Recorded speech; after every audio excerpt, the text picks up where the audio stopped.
And Howard Beck is with us, and now it's time to gush all over Howard Beck. Uh-oh, we lost your mic. Time out. We lost your mic. It just cut out just now. So we're going to pretend like none of this even happened. Yeah. Are you going to start it again? Yeah. Hey, everybody. It's Howard Beck. Deuce and more. Deuce and more. Deuce and more. They tell you what they know. Deuce and more. Deuce and more. Deuce and more. The podcast that you know. Okay. It's as if I haven't seen you in months. I mean, man, we have not caught up at all. Not even a little bit. No, it has not been 15 minutes of audio issues.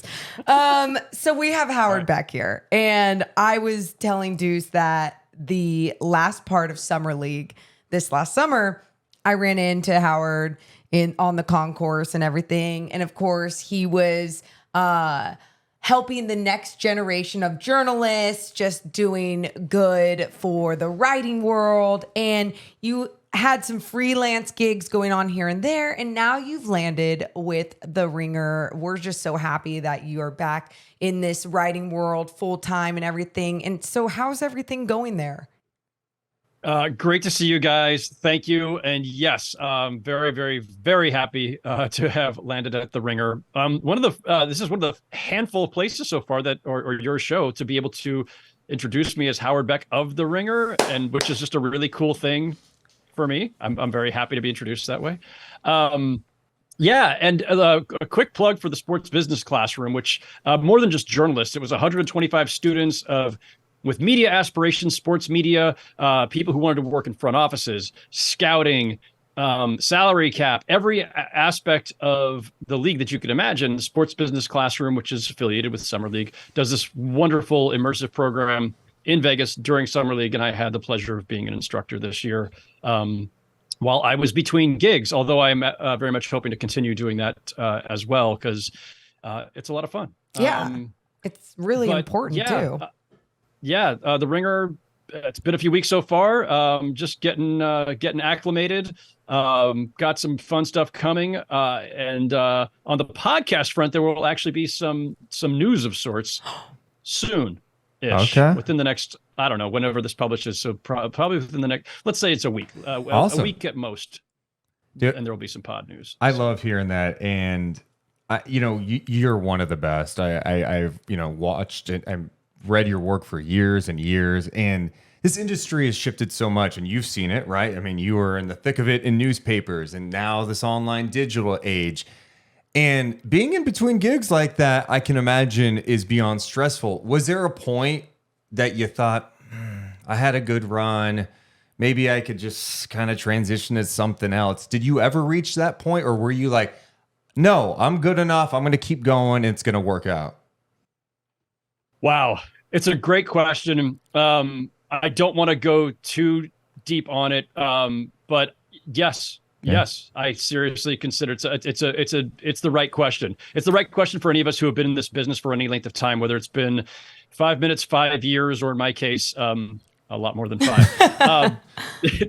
When you get laid off, and I was laid off by Sports Illustrated in February as part of a bigger group of people that were laid off. And second time in 3 years. I was a Bleacher Report at what we called BR Magazine, BR Mag, when they folded BR Mag, and was laid off then. And so when this happens to you a couple times in a 3-year span, through no fault of your own, right? Like there was nothing I could have done differently. Wasn't about me. And yet you cannot help but feel a certain way. It's a blow. It's tough. It's tough to take. And, our resiliency, everybody's got their own individual level of that, of confidence that, all right, got knocked down, I'm going to stand back up and do that. Okay, sure. That's my general attitude. And I've been doing this a long time. I think I've done this at a decent level. I've been at a lot of pretty great places. I know what my abilities are, my reputation is, everything else. I would like to, in my best moments, and this was the case earlier this year, I would kind of have this emotional roller coaster. In my best moments, it was, screw all this. I know what I'm capable of. I've got a great reputation. My body of work speaks for itself.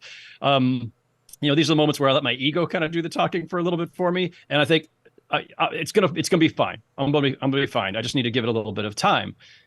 But yeah, I had moments of equal, the other end of the spectrum, where it was just these low moments of the business has changed a lot, in many, many ways for the worse. There just aren't that many places.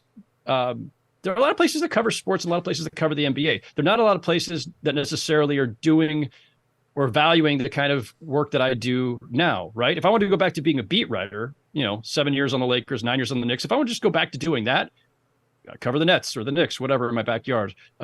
Those jobs were open. I'm not saying they would have hired me. I'm not making any assumptions. But the Knicks and Nets local newspapers here in New York were hiring for both of those recently. I don't think I can go back to being a daily beat writer covering all 82, home and road, all that other stuff. I did that for 16 years. So it's the position that I'm in now, the kind of work that I do, the kinds of work that I enjoy doing, that it's just become harder to find the right fit. And there aren't as many places, I think, that make sense. So yeah, there were moments. There were moments. No, and, I can imagine. I don't know what the next thing would have been, by the way. Yeah. But I did it's consider that there was maybe something else. Wow. So, and obviously we're going to get to basketball and stuff, but I am just so interested in, people's journey, because you're very successful. You've done this for a long time. Can you take us to that moment when you found out oh my God, this Ringer thing is going to happen and I'm back in it right now. I'm back in the thick of things. What was that moment like for you? It was a process. It was a conversation Sure. that lasted for, a portion of the summer. So without getting into all those details, I've known Bill Simmons from a distance for a while. We have a lot of friends in common. We've been in contact over the years off and on. And so we had a conversation at one point during the summer where I realized this is very much a possibility. And then the timing on their end and mine, it felt like this was right.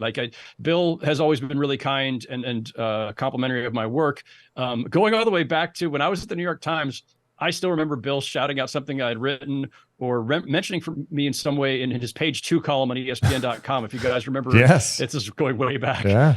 And so, and I've always been a huge admirer of his work, both with Grantland and The Ringer, obviously stuff before that too. But I love what those sites were about, and I've always felt like that would be a phenomenal fit for me. And there's just so many great people there, so much great talent there, and people that I really I knew I would love to work with if that opportunity arose. And so I was very excited when we had the conversation over the summer, first with Bill, and then with a couple other key people there. Took a while to come together, but I at the moment that we finally said, okay, we're doing this thing is happening. We always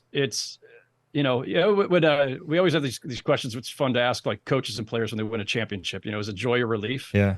And it's kind of that thing, right? There's joy and there's relief. This is the longest period of my adult life since graduating UC Davis in 1991. Had to give my quick. Yeah, of course. I was waiting for it. Longest period of my adult life that I have not been full time. Man. So that was jarring. And I have a daughter who's going to college in a year, so that makes things a little bit more stressful too. Look, I'm being real, right? This is what we love. We've all talked many, many times over the years. I like you guys, and I love the fact that you'll take me down this path a little bit. I have not talked about most of this stuff, but look, it's that all of that is incredibly stressful, especially, given where I am at my stage of my life, my career. And again, a daughter going to college in a year, this was an incredibly challenging year, to say the least. A lot of people have it much worse. And so I'm grateful for what I've been able to do and grateful to land where I did. But it was joy and relief with landing at the Ringer, and couldn't be happier to be there. It's, like I say, only been a few weeks, but I love the people I'm working with. So much great talent, really thoughtful people, and I'm excited about the work I'm going to be doing. Yeah, and we're excited about the work you're going to be doing. And not only do we feel like you are such a good person, you are so great at what you do, and It was like, I remember coming back from Vegas and just being like, dude, like the NBA world needs Howard Beck. What are we doing here? And so it is so great that you are going to be in this mix with everything now with the Ringer. But I have to imagine too, like in those moments too, because like Deuce said, we'll get to basketball in a second, but in those moments, like if you weren't going to be writing about basketball anymore, it's like, what was going through your mind? Because I know for me, like basketball is in my blood. Like I think there's something about this culture, this NBA culture. And once you're in it, it's like, it becomes part of your identity in a good way, if you want it to be, if that's the grind that you want to be on. And I feel like for you, that was a big part of your identity. Just to be clear, you're also kind of crazy, all right? We watch NBA preseason games nonstop. Like Howard has like a family. What's that? Yeah, he, believe it or not, he has other interests outside of basketball. We're sick. We're not normal, Morgan. Yeah, but I mean, Howard's like kind of on the edge too. No. Yeah, very much at times. I mean, look, I've done this for 26 years, so I'm now starting my 27th season. And for sure, there were moments where I thought, you know what, 26 years is a pretty damn good run. And better people than me have lost their foothold in this business and had to move on and do something else. And, you know, everyone's time comes at some point, and I thought, you know, maybe this is it. And on some level, I would have been okay with it if I found a really gratifying next thing to do, whether that was possibly teaching, whether it was some combination of teaching and maybe writing books, or, you know, I considered, you know, not quite corporate communications, but I always thought, like, is there some kind of nonprofit angle to this where I can use my writing communication skills to channel that into something else, a cause I believe in, or some sort of community work. It's also just really, frankly, hard to make a living doing a lot of that stuff. I live in Brooklyn. It's kind of expensive here. Yeah. And so, you know, you go through all those things in your head. You think about everything. And because I decided it was time to think about everything, put everything on the table, and put feelers out in various directions to people, even around the league, trying to just see if the network, you know, I was just trying to put out there, and maybe by putting it out in the universe, something was going to come back to me. Like somebody says, you know what, there's this great role for you that a friend of a friend runs this business or runs this nonprofit. I don't know. I thought maybe something would just kind of surface, kind of magical thinking on my part. None of that ever quite came to fruition. So here I am still covering the NBA year 27. But again, like absolutely where I want to do it. And as much as I had to mentally prepare myself for the possibility that this run was over, I didn't want it to be over. Right. So to Morgan's point about just the, you know, almost the addiction we all have to the sport, to the league. But also, like, it's, you know, this is a warped thing to say, but it's also it's my social life, right? I go to NBA games or All-Star Weekend or the finals or Vegas Summer League, wherever. These are all my friends too. And I don't mean necessarily people in the league, although there's, you know, plenty of people within the league that I'm friendly with, that I enjoy being around. But, you know, reporters, podcasters, radio folks, TV, like everybody, like this is, you know, this is our community on some level. And it's very comfortable being in an NBA arena and seeing all these familiar faces year in and year out. And to walk away from that, yeah, would have been a little sad. But as I say, I was mentally preparing myself for that possibility. Well, we appreciate the fact that you'd be open about this whole process too, because like we always talk about humanizing athletes, which is so important, but like let's humanize some journalists too, covering the league. They go through stuff too. So thank you for kind of sharing your story a little bit there. Let's talk some hoops. There's some excitement in Sacramento right now after what happened last year. I think it caught a lot of people by surprise, the fact that the Kings won 48 games, number 3 seed, and then, you know, I think there's a tremendous amount of excitement, but expectation now in Sacramento for this team to get better and try to go further in the playoffs. I'm curious what your expectations are for this Kings team headed into the season. So as we're recording this, like within the last couple hours before we got on, the GM survey came out. My buddy John Schumann for NBA.com published the annual GM survey. So this is all 30 teams, their general managers or the designee of the general manager, whoever might fill out the survey, answers all these questions. I guess like 50 questions. The good news, the Kings were third in most fun to watch after the Nuggets and Warriors. Very heavy on the Western Conference, by the way. Most fun team to watch went Nuggets, Warriors, Kings, Suns. Wow. Best home court advantage, Kings were third there behind the Nuggets and Warriors. Who will have the most efficient offense? Kings finished second behind the Nuggets in the GM survey. And player fastest with the ball, De'Aaron Fox. Yeah. Number one over John Morant. So a lot of fun results there for the Kings and their fans. However, in the GMs being asked to predict the finish in the Western Conference, the Kings finished tied for seventh with New Orleans. It went Denver, Phoenix, Lakers, Warriors, Clippers, Grizzlies, and then Pelicans and Kings tied for seventh. Man. And I can't, the honest truth is I can't really disagree with the GMs on this.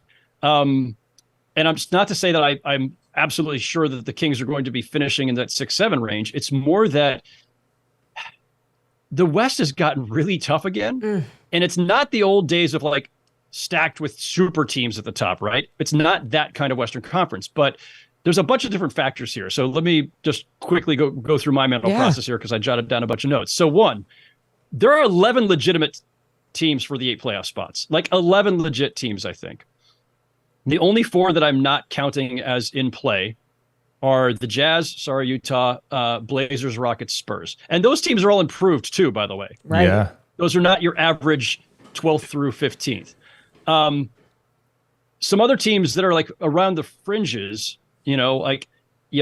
Dallas should not have missed last year, and they're getting a full year with Kyrie Irving and Luka Doncic, and they made some other reinforcements, like they'll be in the mix. The Thunder are everybody's favorite, darling of the preseason right now, and we just saw Chet Holmgren make his debut and look great. Looked awesome. The Pelicans, it's the whole big massive asterisk of will they stay healthy? Will Zion stay healthy in particular? There's just a lot of really solid to good to great teams in the West right now. And my gut is that the Kings in a vacuum will be as good or better than they were last season. A lot of young talent that should only improve, right? They should just get better. And they've got great continuity, right? No major changes in the offseason. They should only get better. But they could get better and still slip in the standings. I think that's a great point. Yeah, first of all, I think you guys have probably heard this refrain a few times. They were one of the healthiest teams in the NBA last season, and by virtue of that, and health, there's some stuff you do for that, but every team's trying to keep their guys healthy. That's why we have load management. There's a little bit of luck involved in not having any of your core guys miss significant time. So law of averages, regression to the mean, whatever. Other teams being healthier this year, maybe. Kings maybe not being as fortunate. Who knows? So, but that's not something you can predict. Go ahead, Morgan. No. It's always interesting to me when we do talk about the Western Conference, because I agree with a lot of what you're saying. I'm always interested whenever we talk about Dallas, even with a full year with Kyrie and Luka. And by the way, a full year with Kyrie, what the hell does that even mean, right? When was the last time that really happened? But even with Luka, and you look at the rest of the roster, and what him and Grant Williams are going to take them, further than where they were going last year. I don't know. I just sometimes feel, and that could be, I don't know what it is. When it comes to Luka Doncic, I think he is just like one of the most incredible individuals that we have ever seen come through the NBA. But sometimes I think we put too much on it when it comes to like even him as a team player making the right plays. Yes, sure, the defense has to pay so much attention to him and collapse on him, but that doesn't mean all the roster construction there with Dallas, like to me, just does not feel like they're going to be one of those teams that creeps in there. Now the other teams, though, I understand. Yeah, no. And to be honest, I'm with you. I don't believe in the Kyrie Luka pairing. I'm not sure that a full season is actually going to make a difference, or that having Kyrie in training camp and starting, going from the beginning. I like the Grant Williams pickup. I like some of the other moves they made, but no, I'm not sold. Like, you need a 1-2 punch in this league. I'm not sold on the two in their 1-2 punch. So there's that part of it. But this is benefit of the doubt time. It's October. This is when we're like, you know what? On paper, Kyrie's incredibly talented for all of his other issues. Kyrie's very talented. Luka is a perennial MVP candidate. Grant Williams was a good pickup. So in the abstract, you're like, well, you know what? They should be better. They should be in the mix. And I think they will be in the mix, but no, I'm not buying them as a top 6 team in the West. I would think of them more in play-in range at this stage, but as we'll get into, there's also a lot of potential volatility. The other thing that's happening here that I think is really important when I think about the West and where the Kings fit into it, last season was, again, that was my 26th season, and I've never seen anything like this. Really freaking weird when you think about, like, the Lakers finished the year as a much different team than when they started, and better by far. And they've made more improvements over the summer. The Warriors finished the season a better team than where they started. The Suns finished the season better than where. So they weren't even the same teams at the end. So, and they all made improvements over the summer too. So you take the Lakers, Suns, and Warriors. Clippers now have Russ from the beginning. Again, Westbrook went there late in the season. They may yet add James Harden again to your Kyrie point, Morgan. We could say I'm not sure which direction that actually pushes them, but okay. And I know we laugh about the Clippers and their health, but all right, there's always the possibility of a full season of health from Kawhi Leonard and Paul George. All of these teams should be way better than they were last season. And if that happens, and if the Kings are not quite as fortunate on the health front, there's a bunch of teams that, no knock on the Kings, doesn't require us to have any doubts about them at all. Just by virtue of a few little variables changing, those teams could leapfrog them. And then you've got Minnesota should be better than they were. I mentioned the Thunder and Mavericks and Pelicans. The Grizzlies, even with Ja Morant having to serve that 25-game suspension, they brought in Marcus Smart. I think he was an upgrade over Dillon Brooks. Oh, yeah. And they brought in Derrick Rose to kind of hold it down a little bit with Marcus Smart until Ja Morant gets back. It's just like a lot of really, really good teams. And so I think, I never tell fans what they should think or feel, but like, be excited about your team and what a wonderful breakthrough season you just had. But I would caution against getting hopes up too far that means, oh, well, then the next step is, boom, we're making a run to the finals, because it was a unique season and the West is uniquely competitive right now and incredibly, incredibly deep. And so, again, the Kings could be just as good or even better than they were in a vacuum and still possibly slip in the standings. That's the fear I would have for them. I agree with that, because I just don't think that I still view Denver as the best team right now. Yeah. And I know they lost Bruce Brown, but I just think they've been together. They're coming off a championship. I'll give them the front runner status. But I don't think there's a huge difference this season when we look at the end of the season between like 2 and 7.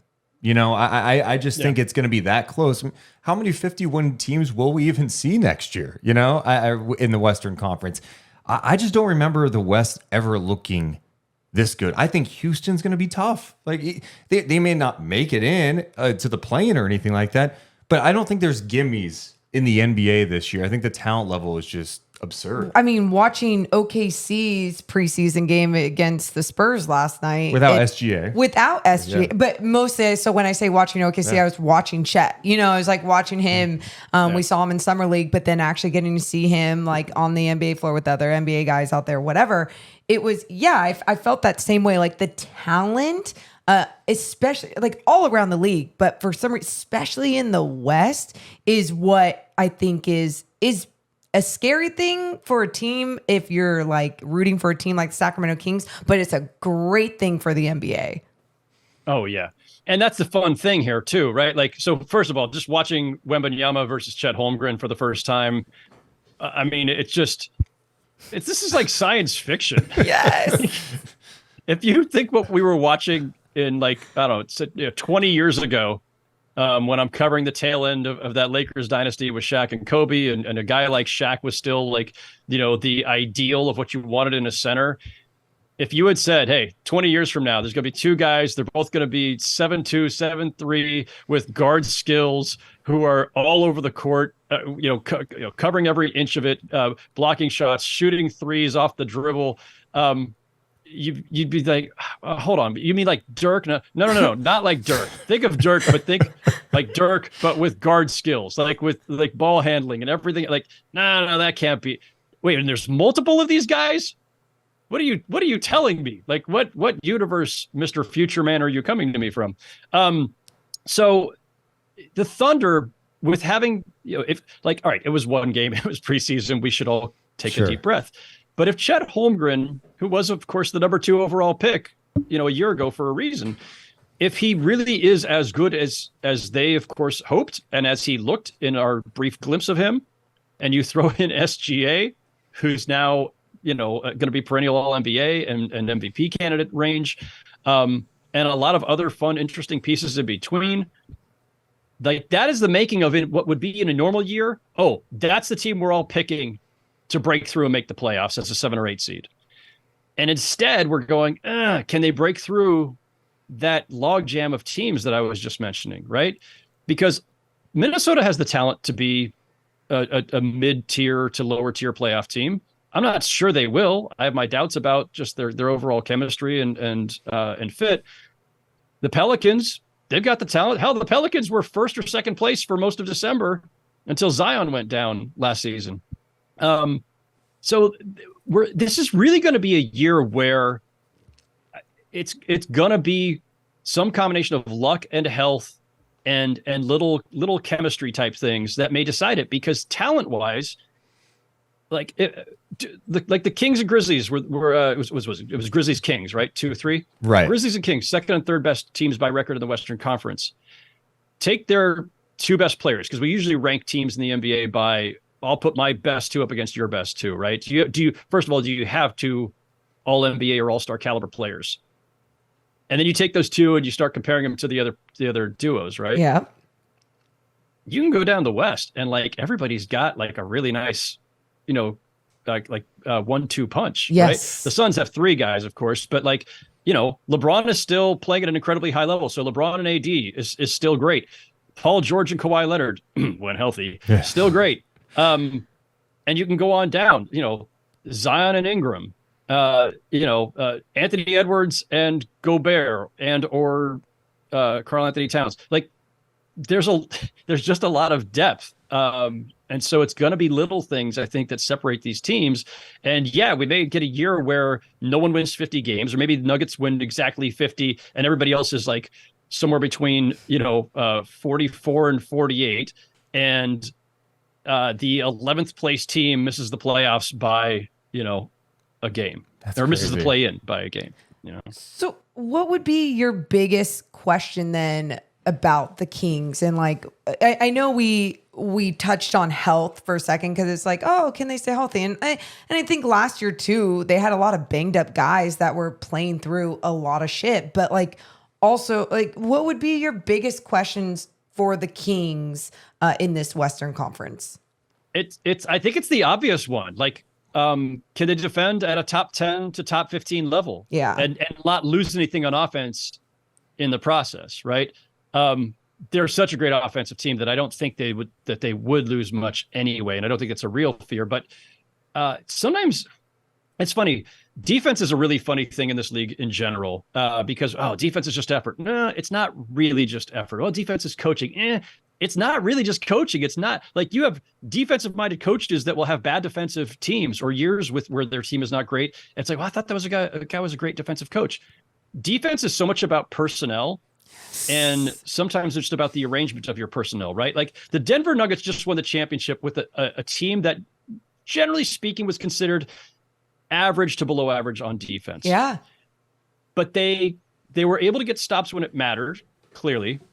And also, for whatever deficiencies we think Jokic has, as not just as okay, he's the guy that they revolve around, but he's not. But he's not great on defense. But also, he's a center, and in today's NBA, most eras of the NBA, you want a rim protector at that spot, and he's not a rim protector.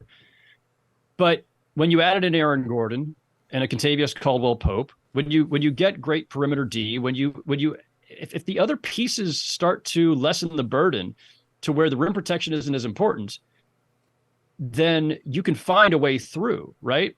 And so it's funny because I've looked at Sabonis. I'm not the first person to say this, but I hate like the whole poor man's phrase, whatever. But people have looked at Sabonis as kind of a second tier version of Jokic. He's a scorer. He's a playmaker. He could do a lot with the ball in his hands, and he's now a full-time center, right? He was, kind of hybrid power forward center in Indiana, full-time center. If your full-time center is an offensive dynamo who your whole team revolves around in a lot of ways. Obviously, with the Kings, it's him and Fox together, but he's not a rim protector. All right, well, is there another way to do it? Well, the Nuggets just showed us. Yeah, you can do that. Now, again, Sabonis is not Jokic. The Kings are not the Nuggets. But if the question was, can the Nuggets ever do this without having a top 10 defense the way that most champions have? And if their superstar, the guy who's most important to them, is actually playing the position that's usually tasked with guarding the rim, and he doesn't really do that at an elite level. All right, well, they just showed us there is a formula. Can the Kings emulate that? Yeah. Can you get enough perimeter defense out of, Keegan Murray and Harrison Barnes and everyone else to negate or make irrelevant the fact, or make less relevant at least, the fact that Sabonis is not your prototypical rim protecting big man. That's the challenge for Mike Brown and his staff, right? And so that'll be interesting.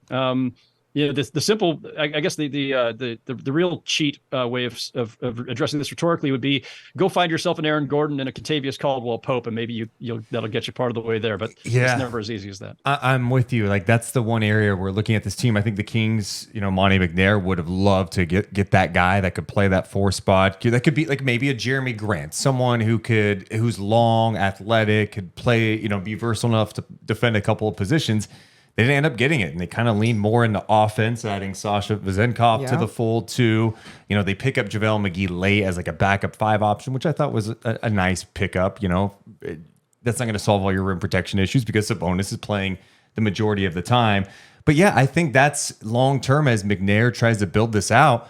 That's an area that if they're going to take that step to be like, hey, they could be a championship contender or a Western Conference contender, it's getting that player to go next to Sabonis. And I think Sabonis, it's not like a lack of effort with him ever. He's just not as long as other guys. He's not. You looked at the matchup with Looney last year. Looney's got a 7'4" wingspan. He is long. Sabonis is like 6'11".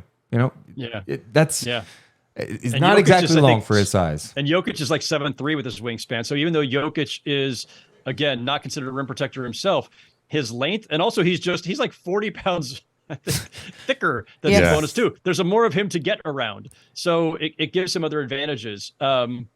It's like that's the fun of the NBA, right? There's no one prototype where you just plug in this kind of player at this position and you're good to go. There's so many variables. Like even like Sabonis and Jokic, I think, are about the same height, but the wingspan is dramatically different, and that has an impact. I think the other thing Sacramento's banking on this year is that Keegan Murray could take a step. And there's been glimpses of it. We saw it in the 2 games in the Summer League in Sacramento. Summer League, sure. But he was doing things he had not done before. In the Kings' first preseason game, it was apparent they were trying to get him going early, and he did a lot more with the ball, which was, I think, very encouraging for them, especially finishing at the rim. What could a jump from Keegan Murray do to elevate this team, you think, in the West? It depends on where the leap comes, I think. Like a young player like him going into his second season, as you guys noted, doing some different things in Summer League and early in the preseason, aggressive with the ball in his hands, maybe having more responsibility with the ball in his hands. If you think about what Keegan Murray could evolve into, because big wings in this league who can do a lot with the ball in their hands. Again, we were talking about Kawhi Leonard and Paul George and that kind of prototype. Like that's, if you could go down that kind of path or evolve that way, incredible benefit to your team, right?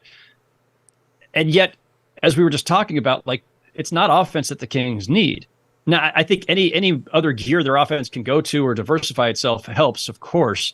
And if Keegan Murray can do more with the ball in his hands, and there will be times in a game where maybe Fox is on the bench and you run the offense through Keegan Murray, and he shows the ability to not just score but make plays, and keep the offense humming. Yeah, there's really tantalizing possibilities there, and I think all that's on the table. And I still don't know that that's going to get them where they need to go or get them to that postseason breakthrough unless the defense comes around, right? So like, it'll be fun to watch Keegan Murray evolve offensively, and I'm sure Mike Brown, I don't want to put words in Mike Brown's mouth. I would think Mike Brown would also say too that, yeah, but we'd really love to see him become like that lockdown defender. Yes. Like, again, I invoked Paul George and Kawhi Leonard. Those guys are two-way players.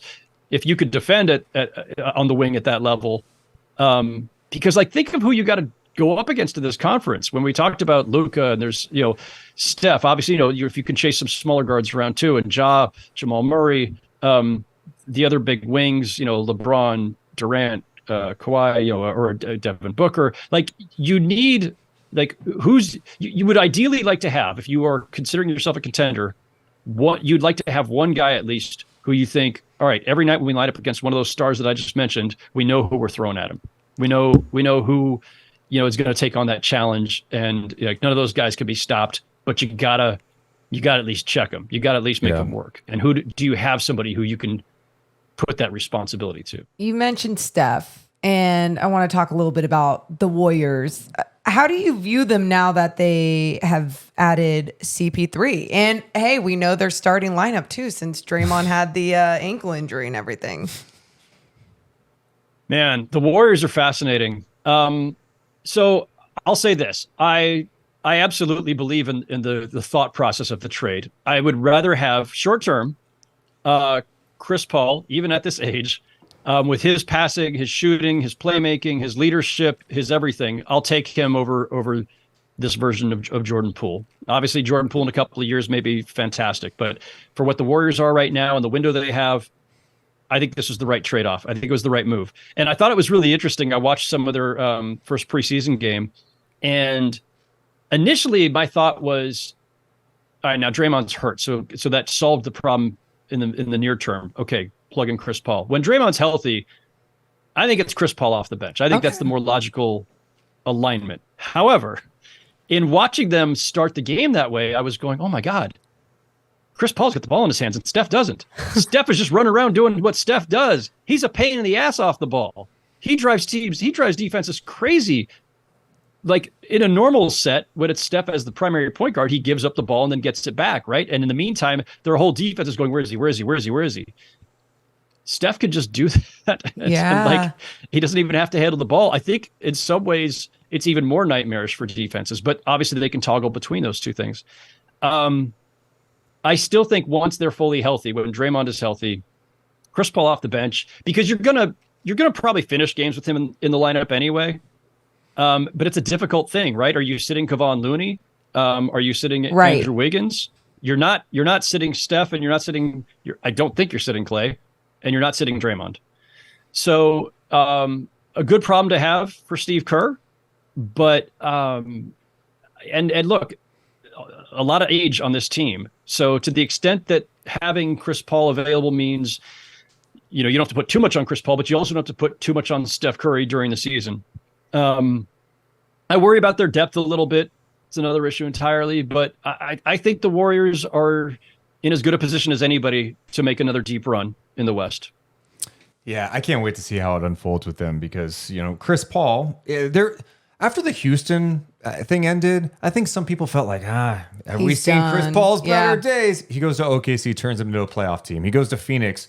He elevated them. Yeah. Now he's older. He's had some injuries, but he's one of the best point guards we've seen, especially in this generation. He's just a smart player, and to have a guy who could take some pressure off Steph, who has exceptional vision, who could get it going in the mid-range, and maybe it could take pressure off him too, like with the amount of minutes that he actually needs in the season. So maybe he's available in the postseason. And I also think there's something to the vibe element where, like, the Jordan Poole Draymond thing was clearly an issue last year. Wiggins, missed a huge stretch at the end of the season. So you think, okay, those weird vibes are gone. Wiggins is back. They've had some time.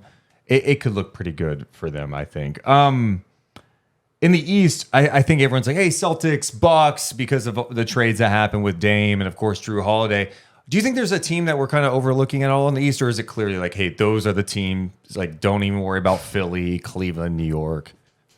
I don't think there's a third team. Yeah, with all due respect to the Heat, who obviously made the NBA Finals, and with all due respect to the Sixers, who are just, such a soap opera. I mean, if James Harden had never had his little meltdown over the summer, I think we'd be saying, well, it's Bucks and Celtics, but watch out for the Sixers, right? Don't count out Harden and Embiid. Embiid just won MVP. Harden, led the league in assists last year. Still a really efficient scorer. Tyrese Maxey's going to make a leap. They've got some good, supporting cast there. Like, they're good enough that if things break their way, maybe they could topple the Celtics or Bucks. But instead, it's when are they trading Harden? Where are they trading Harden? What are they getting back for Harden? And so, no, I can't take the Sixers seriously right now as long as this cloud is hanging over them. So, the Cavs, if Evan Mobley makes a big leap and or Darius Garland, but especially Mobley, then you could say maybe they're in the mix. But I'm not sure that they're there yet. The Knicks, I feel like, have already kind of been bumping up against the envelope in terms of what that team is capable of doing as is. And I think the Knicks themselves probably feel that, right? There's a reason they're sitting on all those great assets. They have all the draft picks that they've accumulated. They're waiting to make, a multiplayer trade where they're packaging some of their young guys in those picks to get the next star. And the Heat, the Heat clearly placed everything in the Dame Lillard basket, and then they lost. They could have gone all out to keep Gabe Vincent and Max Strus, who were starters in the finals. Yes. Like, how often do you willingly? I don't want to say entirely willingly. There's always cost issues and cap issues in this league, but you basically decided, you know what, it's okay. We're going to let those guys walk. I know there's some Heat fans that get very cranky about this, like, well, we've still got Jimmy Butler and Bam Adebayo. Yes, but in this league, it's never enough just to have your two stars. Like, the role players do matter. Those guys were important to their run. Yeah. And it's not that easy to just plug in two other dudes and have them do the same thing. The Heat are really good at that. The Heat tend to find guys. But as of right now, as we're recording this, they obviously didn't get Dame. They don't appear to be in the chase to get James Harden. I don't know if there is some other mystery move yet to make. But, they were already a team that vastly outperformed, I think, expectations. Not just because they finished the regular season, what was it, 8th in the standings, and then they ended up 7th based on the play-in. That's a team that has some ongoing age and injury issues. That's why they finished so low in the first place. I don't think you can do that again. That's not replicatable. I never know which one it is. They can't replicate it. Right. I don't think that is not a model for them or anybody else to try to follow. And they already were a team that just did not have enough offensive dynamism to keep up with the other great teams. And that's why they needed a guy like Dame Lillard. And he would have been a phenomenal fit there, but it didn't happen. And so, I admire the hell out of that franchise and out of Jimmy Butler and Bam Adebayo and that whole group. They defend their butts off. They share the ball. Like, they do everything that you're supposed to do to be a great team. But at some point you need an offensive engine. And Jimmy Butler's not wired to do that night in, night out. Bam Adebayo is definitely not that guy. A healthy Tyler Hero will help, but they can't just hand the ball to a Giannis or a Dame or a Jason Tatum or a Devin Booker or a De'Aaron Fox even. Like, you need somebody who can just go get us a bucket. Or go get us 10 points in the next 2 minutes. I just don't think that the Heat have that guy, and so no, it's Bucks and Celtics. Yeah, in the East. One other team that I know is not going to be in the mix with those two teams, I'm just intrigued with. What? And Who? You guys can call me crazy on this. Okay. I am buying this player's stock. It's very low. Oh wait! It's very cheap am right I gonna now. get? Am I gonna? Are you a prisoner of the moment of what you're going off of last night? It's not just him? last night. I promise you. Wait, but it is him. Ben Simmons. Yes. Yeah. Oh so my. Ben Simmons. I just Again, it's preseason. You're hearing some of the talk, but it seemed like he cleared the air with Jacques Vaughn, Sean Marks. He's going to be playing point guard. And I was like, okay, let's see what it looks like yesterday. And preseason, I'm like, he's being more aggressive. Confident, it's attacking the clearly rim. He's being more aggressive than he Yes. was last year. He had zero confidence last year. Looked like mentally wasn't there. Physically, he was still banged up. I could see a little bounce back for Ben Is he Simmons. crazy, Howard? Is he crazy? Look, for my sake, that's my backyard. The Nets being good would be more entertaining and enjoyable for me because I go to a lot of their home games. I'm gonna keep being cautious when it comes to Ben Simmons. After everything that we've seen over the last few years, the league is pretty out on Ben Simmons. Like the Nets, if Ben Simmons had great, if people around the league really believed in Ben Simmons still, or were still buying that stock, there are a lot of things the Nets could have potentially done in terms of a Ben Simmons trade, right? Yeah. They'd be selling low. Some other team thinks, oh no, there's still an all NBA player there. And maybe that happens down the road too, by the way. But, this is a team that has like a lot of really good second and third tier guys, right? Like Mikal Bridges, played as a number one for them, but he's really best as your second or third guy. So they're looking for that guy. And Ben Simmons isn't going to be that guy anyway, right? Because even when he was an all-NBA player, it was because of his playmaking and defense and just overall skill set. It wasn't because he was your prototypical go get us 30 points a night. So they need that guy. And I think like there's a scenario here where Ben Simmons does rehab his image to the point where people see the value again, want to trade for him, and the Nets could combine again. They're another team that has a massive amount of picks, especially all those Suns picks. If Ben Simmons' stock is back up, Ben Simmons plus a bunch of picks might get you somebody really good. So it'll be interesting. Yes, it was an encouraging start. He was definitely more aggressive, more assertive, more confident, all those things. He definitely looked like, he was like the ghost of Ben Simmons last season. That was People tough to around the league watch. saw it.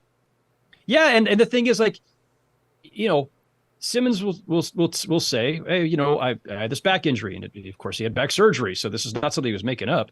He had very real, very serious physical issues that were holding him back. But the way that a lot of people around the league have seen him over the last couple of years or viewed him is whatever the physical issues may be at any given time, there's a belief that he's not all there. He's not all into it, right? That there's something else missing in terms of the passion for the game or the commitment, something. There's just something missing on the mental side. I don't mean mental health. I know that has been something that has been part of Ben Simmons' story too, but I don't mean that in this context. I mean that people look at the way he plays and they think this is not somebody who looks like they really want to play basketball. The drive, maybe, like his drive. Yeah. There's some intangibles with him that I think are still just kind of something that people around the league are monitoring. And look, everybody could be completely wrong on this. Maybe he's as passionate as anyone, and it was all just about the physical, whatever, the back injury, all of that stuff. If he's through all that and plays at a really high level again, the league will change its mind very quickly. And the Nets will be a much different team if that's the case. The dude was all NBA a few years ago, and he can play. He was in the conversation for Defensive Player of the Year when he was with the Sixers. Those talents anybody could use, including the Nets. And if he's back to that, the Nets become like that fun kind of sleeper team, right? Like they're not going to probably make a run to the Eastern Conference Finals, but they just have a lot of really good players. Bridges, Cam Johnson, Nick Claxton, Spencer Dinwiddie, Dorian Finney-Smith. There's just a lot of really good, solid players there. They don't have that one guy to become the engine to make it all work. And if Ben Simmons can recapture the guy that he was earlier in his Philadelphia career, that makes a huge difference. Can't wait for the season to start. Howard, first of all, thank you so much for the time. So much. So happy for you being at the Ringer. Excited for the new podcast, to those details to come out soon. Yeah. But seriously, thank you so much for the time. Maybe you make the trek to Sacramento at some point this season and we can catch up.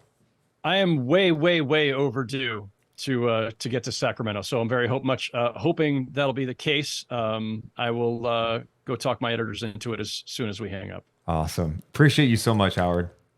Appreciate it, guys. Thank you.